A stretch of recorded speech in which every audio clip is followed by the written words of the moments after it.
喺呢個人人提倡高科技嘅21世紀，一間企業要如何喺瞬息萬變嘅環境脫穎而出呢？創意就係關鍵性嘅因素啦。所以市場上好多產品掀起革命性嘅改變，例如電視、冷風機、雪櫃、熱水器，亦不斷創新改革，以配合市場需求。今輯嘅繽紛生活資訊站就要帶大家睇下現代企業家如何以創意科技、精益求精嘅精神喺同業中大放異彩，並且為本地熱水器帶嚟前所未有嘅新突破。以企業管理學嚟睇，創意係一種策略性嘅選擇。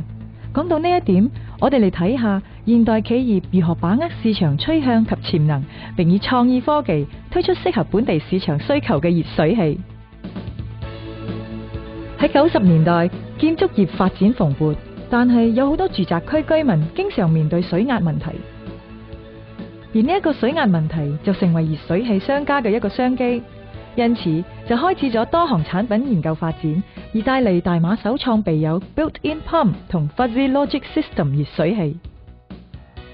而家熱水器嘅 Built-in Pump 除咗可以解決水力唔夠嘅問題，佢亦都可以調節水力嘅大細，甚至係閂咗佢。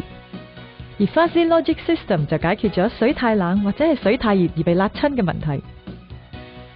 近年嚟，綜合性產品已成為新市場，因為佢能夠提供使用者更多功能及方案。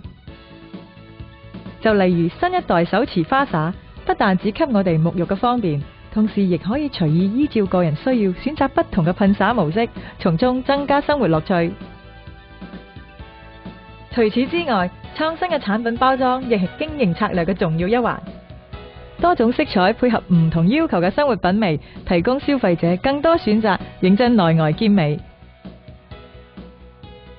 為咗鼓吹創新求變嘅精神，大馬政府亦喺呢一方面設立幾項獎項，以推動本地企業邁向前進，並提高國際市場競爭力。除咗確保品質同功能符合消費者需求，卓越嘅顧客服務，例如售後服務係不能忽略㗎。訓練高質素嘅員工絕對係好重要㗎。有遠見嘅企業識得從市場需求嘅改變掌握商機，並敢於作出嘗試，因為原地踏步係唔會進步㗎，唯有勇敢踏出改變嘅第一步，先能達到更大嘅成就。